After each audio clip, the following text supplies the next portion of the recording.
ఇంట్లో పిల్లలుంటే రోజుకి 2, 3 సార్లు ఇల్లు క్లీన్ చేసుకోవాలి. ఇక్కడైతే నేను బెడ్‌షీట్ చేంజ్ చేస్తున్నాను. విహాన్ని కిందకి దించి చేంజ్ చేద్దామని అనుకుంటే కిందన చాలా చల్లగా ఉంది. అడుగు పెట్టలేకపోతున్నాము. కొన్ని సాక్సులు వేసేద్దామనంటే ఆ సాక్సులు పీకేసి ఒట్టి కాలుతోని నడుస్తున్నాడనమాట. ఇంకెందుకు అని చెప్పి తన పైనుంచి నేను బెడ్‌షీట్ చేంజ్ చేస్తున్నాను. అన్నట్టుగా నేను ఈ బెడ్‌షీట్ తీసుకొని 3 సంవత్సరాలు అవుతుంది. చండీగఢ్ వచ్చిన స్టార్టింగ్‌లో తీసుకున్నాననమాట.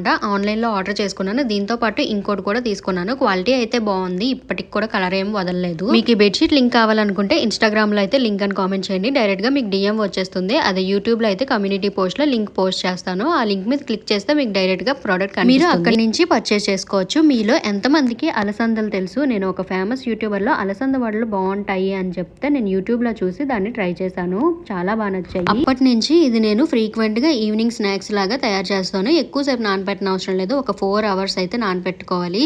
బయట క్రిస్పీగా లోపల సాఫ్ట్‌గా చాలా బాగుంటుంది. టీతో ఇది కాంబినేషన్ అయితే ఇంకా బాగుంటుంది. అలసందలకి ఇంకేదైనా పేరుందా? మీకు తెలిస్తే కామెంట్ చేయండి. ఇంకా ఈ వీడియో నచ్చితే లైక్